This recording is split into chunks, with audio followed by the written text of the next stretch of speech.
YouTube, back at it here.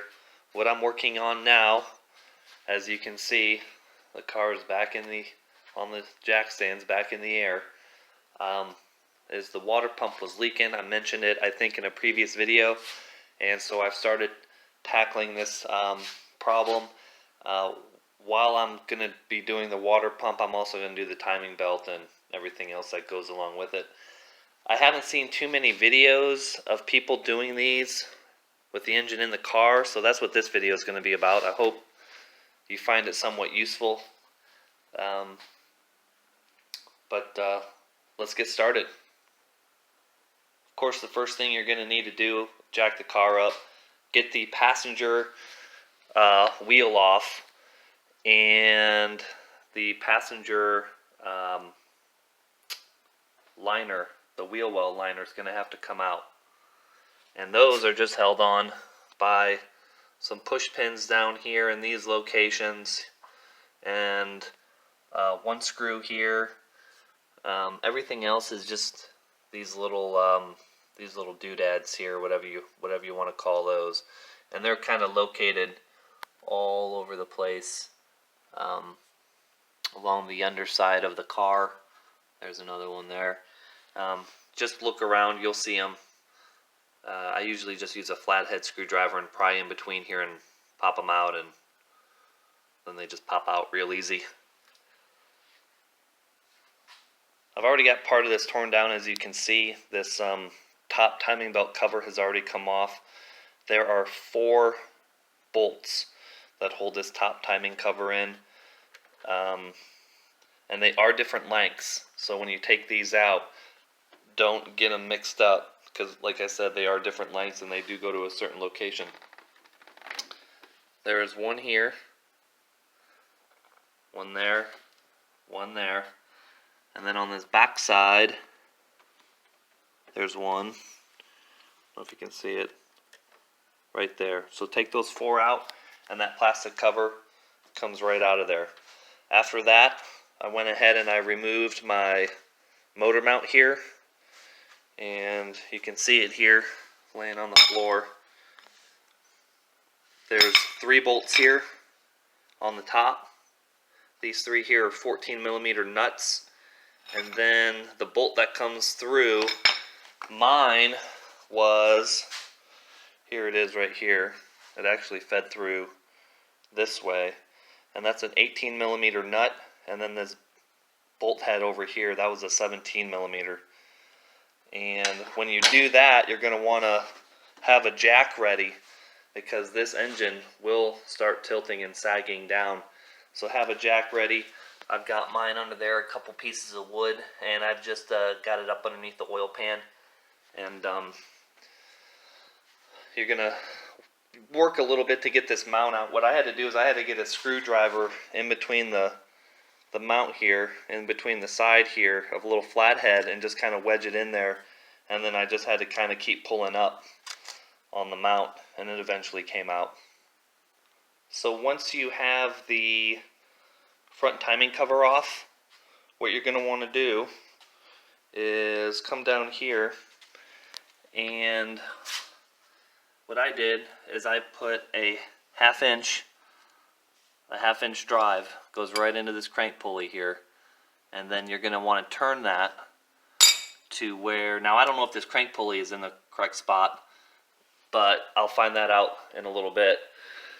But what I wanted to do is come up top here and show you that the timing mark here matches that mark right there on the valve cover. You can see there now, it's in focus. You can see there's one there, and then there's also one here on the intake cam. There you go, and those 2 are lined up. And then once those are lined up, I went ahead and put my timing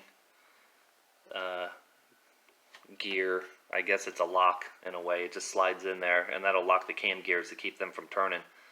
I don't know if I have everything else lined up down below, but I'll find that out eventually once I move a little bit further. After I got my timing marks lined up top, I went ahead and I hit my my idler pulley here, and that's just another 1/2 inch. And of course you just stick that in there, and you're going to want to turn it counterclockwise, so you're going to want to turn it this way. And I had to use the breaker bar. You might not have to, but a little, you can see I'm moving it there to adjust it. But I put a breaker bar on it. It makes it a lot easier, gives you a lot more leverage. And this will take off the serpentine belt. It'll loosen that so you can get that serpentine belt off. Okay, so now, let me get some light on that. There we go. Now I'm going to remove my tensioner pulley here, and that is with a 9/16 socket. Let's get that off.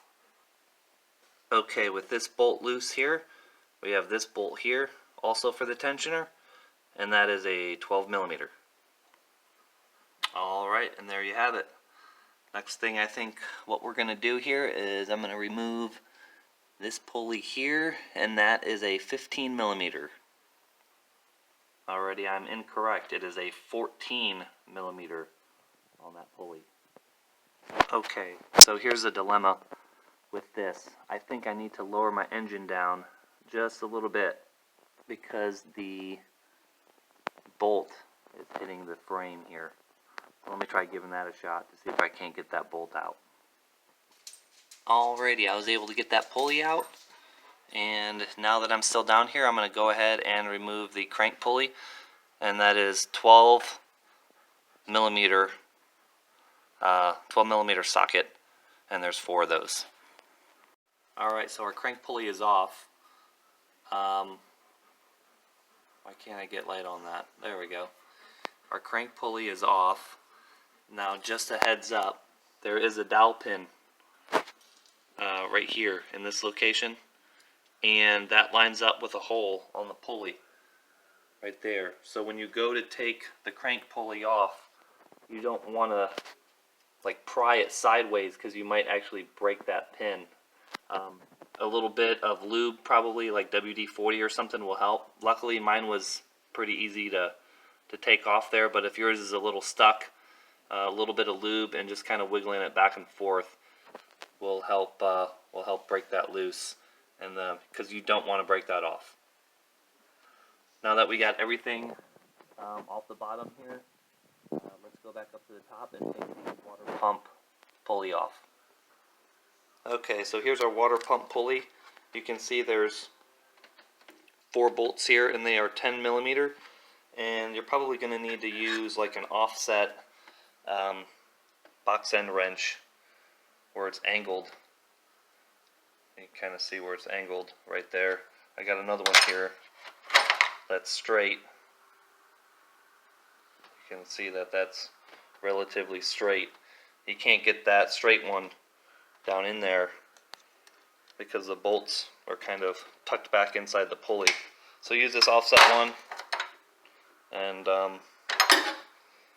that will allow it to break them loose. You just can't really get a socket down in there. At least I can't. Maybe somebody else can, but I can't do it. So I'll just use my box end wrench here to break them loose. Alrighty, so now my water pump pulley is off. Once you get all the bolts loose, you can just remove it right out the top of the engine here. And the reason why all these pulleys and everything has to come off is because we need to get access to all of the lower timing cover bolts. And this plastic piece here, this is your lower timing cover. And it looks like I have some broken bolts or some missing bolts. It looks like I'm missing one here, and it looks like I'm missing one right here, and at least down here. I mean, it looks like mine's all broken, which isn't surprising. I mean, it's got 100 and some thousand miles on it. Other people have been in here. Other Mitsubishi technicians have been in here. You know, they leave bolts out or they break things. Just the way it goes sometimes. So let's get these lower timing cover bolts off here and try to get this off. These, I don't know what size these are. These look like maybe 10s. Yeah, these are 10mm. Now just a reminder, when you're taking these timing cover bolts out, they are length specific. I mean, they are different lengths, so don't forget where they go. You know, mark them somehow.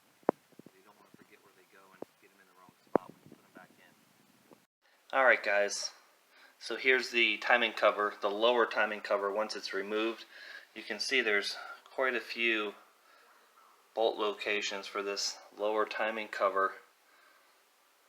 Here, looks like one there, and there might be one here, but mine's broken, so I don't know if there's one in there or not.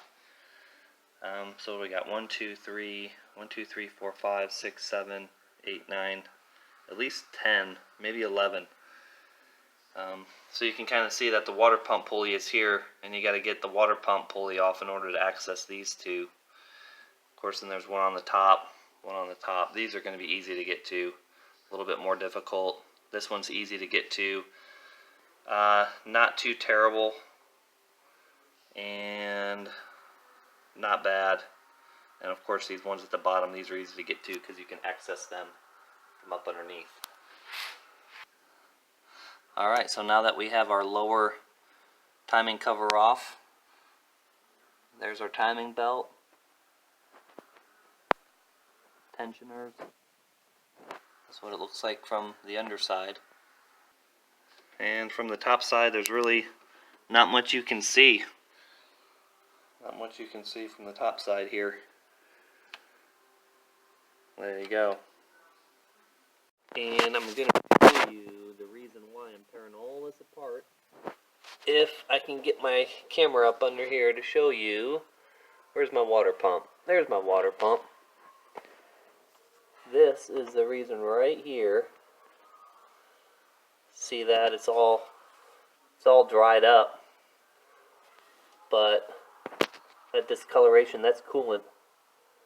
And it looks like it's coming out of the weep hole of the water pump. And that's what's causing my coolant leak. Alright guys, so next thing I'm going to do is I'm going to remove this tensioner pulley here, and that's with the 14 millimeter socket.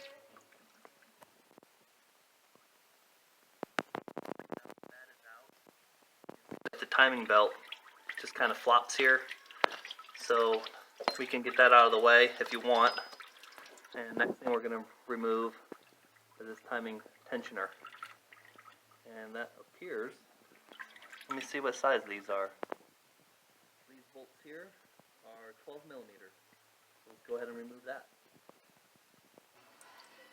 Alright. Now that tensioner is off, we can go ahead and remove this tensioner arm held on by this one bolt here, and that also appears to be a 12 millimeter. Okay, so there's the tensioner arm and the bolt, of course. And once I got that out, I went ahead and I slid the timing belt out from the bottom here, and I'll show you what it looks like. Alright, pardon the mess on the bench here, but this timing belt actually appears to be in really, really good condition. I checked the log on the previous owner, and he had the timing belt done around 60,000 miles, and I'm at 110 now, and this timing belt actually looks pretty good. It's not frayed anywhere or anything. If I was going to sell the car, or if I just didn't care or didn't want to spend the money, I'd probably reuse this timing belt. It actually looks pretty good, but I went ahead and I bought a new one. Alright guys, so now we got to get the water pump off, and there's 5 bolts that hold the water pump on.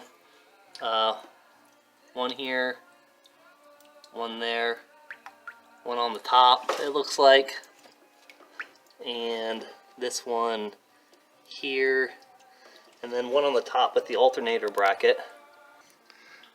And here's the top shot with the alternator bracket. It's that bolt right there. So we got to remove that bolt. I think this alternator bracket's got to come out. And that bolt there. And then that bolt there. And I don't know if that's going to drop the whole darn alternator out. It probably will. I'll find out once I get to that point. But we're going to have to remove these bolts here in order to get the water pump out. So let's go ahead and get started on that. Okay, for this alternator bracket, there was a 12mm bolt up here on the top, right here. There's this 12mm bolt here, and then a long 12mm bolt that goes through the bracket, through the water pump, and into the block. When you take this one all the way out, which has to come all the way out, okay, and then you take this one all the way out, and then you loosen this one, it'll pivot. And I think it just might be possible with that bracket pivoting up, I might be able to get the water pump out that way. And the other water pump bolts are also 12mm, and I'll show those real quick. So as I remove the bolts from the block, I just put them in the proper location where they came out in the new water pump here, so I would know where they go. But the long bolts are pretty obvious here. It's raised here. This boss is raised, and those bosses there are not raised. So the shorter bolts, of course, go in those locations, and the long bolts go here. So there's 2 long ones, 3 short ones, but I don't think the short ones are all the same length. No, they're not. Different lengths. So this is the short one. These 2 here are the same length, and these 2 here are the same length.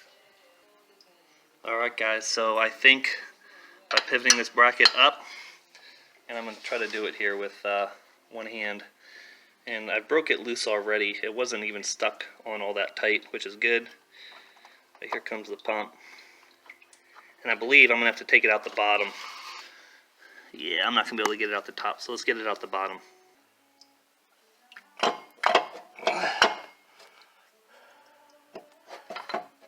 Yep, it's tight in here. Let's see if I can't fiddle around and get this thing out of here.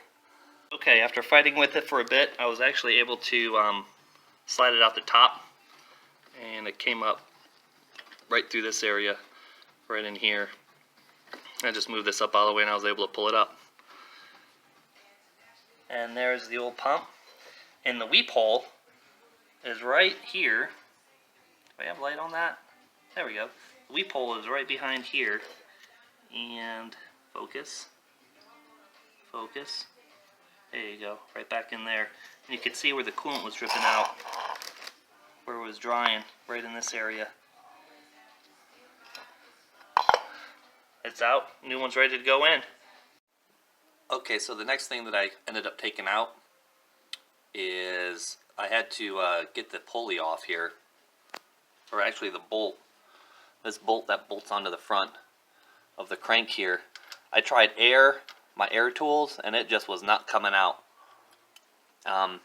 This is a 22mm, but I did not have a 22mm. I used, I believe it was a 7/8, and let me just verify that real quick. Yeah, I used a 7/8 on this crank bolt here, and I was able to get that out. But my air ratchet, my air tools weren't able. They just didn't have enough torque. I had to actually bust out my electric one here, and that busted it loose. This is on very, very tight. I don't know what the factory torque specs are on that thing, but it was on very, very tight. You probably will not be able to get this off without an impact. I just don't see it happening. But this is off. Now that this is off, I can go ahead and I can get the crank position sensor off, and I can then take this metal plate off here, so I can get to this back belt here. I'm also going to replace this one here, and I'm going to replace that pulley as well.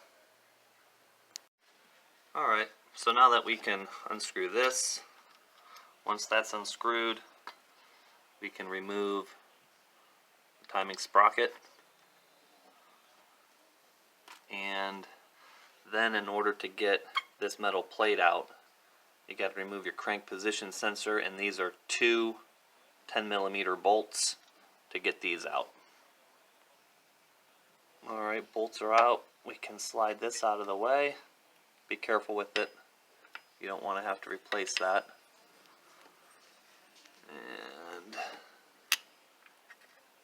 we can slide this bracket out.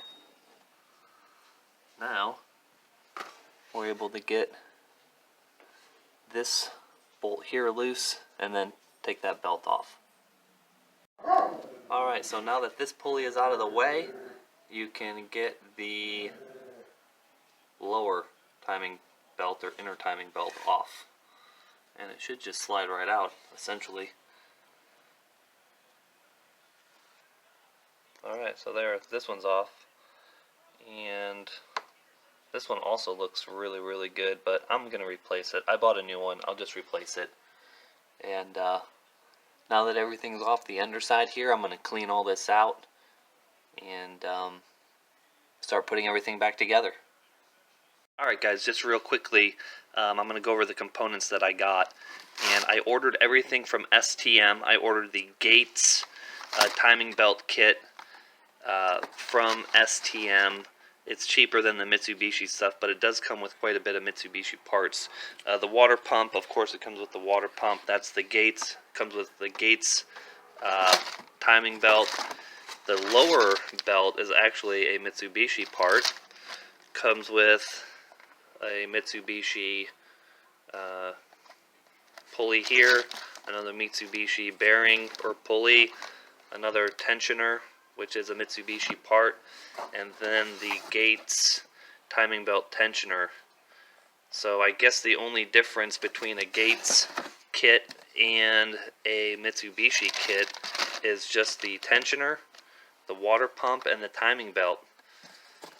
So you can save quite a bit of money by going with the Gates parts instead of with the genuine Mitsubishi parts. But with the Gates kit, you still get quite a bit of Mitsubishi parts. So this came from STM. It was about $400 or so. All the Mitsubishi, if you want to say strictly Mitsubishi, might be around $700. I'm not quite sure. I don't really remember.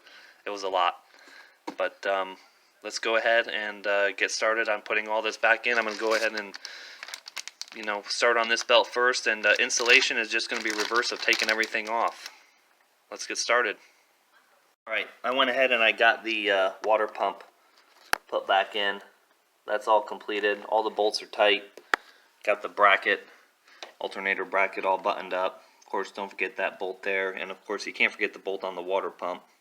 Otherwise, you're not going to have all your bolts in your water pump. So now we just have to button up the underside.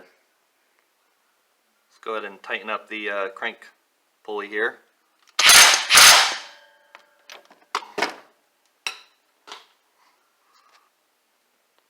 Okay, so you can see that I already went ahead and adjusted the auto tensioner, or I already installed the auto tensioner, and I torqued these bolts here to 18 foot-pounds.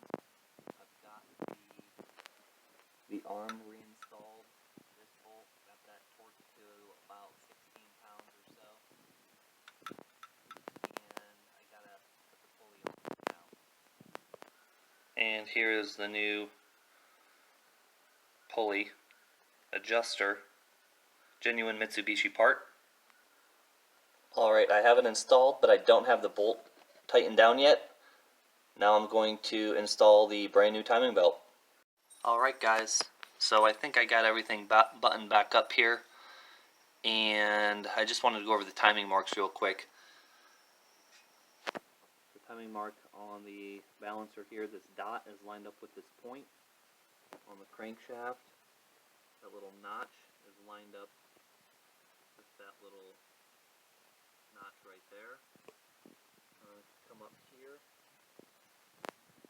Okay, get on there. There we go. That arrow is pointing to the notch right here. So we got 3 timing marks here all lined up, which is good. That's exactly how it was when I took everything apart. And if I come back here on the top side of the engine, the intake line here is lined up with the notch on the valve cover, and then on the exhaust side, the camshaft pulley notch is lined up. These two right here are lined up. So I think I've got everything all back together correctly as far as the timing goes. I have the timing belt adjusted here. It's pretty tight, so I think I got that on there correctly. And one thing you don't want to forget to do is pull the grenade pin on auto tensioner down here. I'll show you where that is. There is your grenade pin. Don't forget to pull that off. So let's just go ahead and do that now. And that just slides right out. And then that auto tensioner will take over if there's any slack in the belt. Okay, now one thing I didn't show doing because it took two hands and it was actually kind of difficult to do was the adjustment on this tensioner pulley here. And if you look close, there's two holes here and then the 14mm bolt, and I'll show you what I really had to do to tension that correctly. So here is the pulley, the old pulley that came off. When you go to install the new pulley, you have to use this tool, which I also bought from STM, and you can see that the two holes line up with this, and then you have to take a, I believe it was a 5/16 wrench. Is it around here somewhere? See if I can find it. So here's my 5/16 wrench. What you got to do is you have to put this on the tool, and then when you turn this, it actually moves the pulley in and out. It'll tighten the belt. So if you turn the wrench this way, it'll actually tighten the belt, and if you go this way, you'll loosen it. So when you tighten this, or when you turn this counterclockwise, you then have to get a socket. If you have a thin-walled socket, that'd be great. I didn't really have any thin-wall sockets. I had to actually use another wrench on that, and it was tough. It was tough doing that, but I was able to get it. You can get it too. So as you tighten, as you move this counterclockwise, you then have to tighten the bolt. Of course, you got to go clockwise to tighten the bolt, and that takes two hands to do. But it wasn't too difficult. Other than that, it's ready to go back together. And now I just have the lower timing cover, the crank pulley, water pump pulley, idler pulley, tensioner to put back on. But what I think I'm going to do before I do all that, of course, make sure you remove your tool here. So there's that out of the way. And I believe there's no other obstructions. Go over it 3 or 4 times. I think what I want to do before I put the timing cover and everything back on, I think I want to fire it up just to make sure it starts with no coolant in it. But of course there is oil in it, but no coolant. Fire it up, make sure it starts and runs. Otherwise I'd have to tear all this stuff back apart again. I'd have to put all this stuff back on just to tear it all back off again if the car won't start. I think I'm going to try that real quick. Okay, here we go. We're going to give it a shot.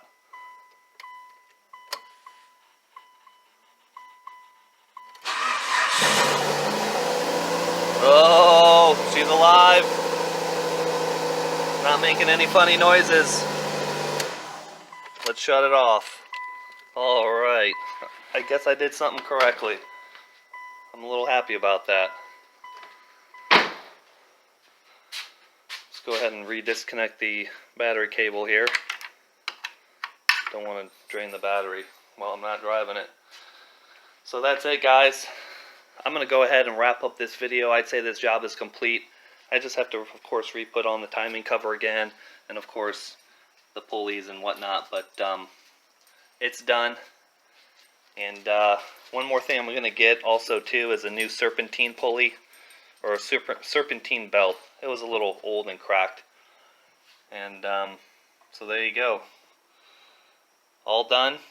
If you have any questions, feel free to ask. I will say in this video, I did get a lot of help and assistance from Boosted Films, another channel here on YouTube. I highly recommend checking out his videos. Hey buddy.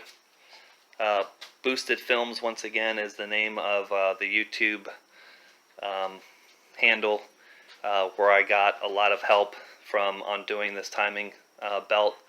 One of the better videos out there in my opinion. So also a really good channel for Evos. So check his channel out if you haven't already. And that's it, guys. Thank you very much. And I'll have video shortly of it back on the road and driving. Thanks, guys.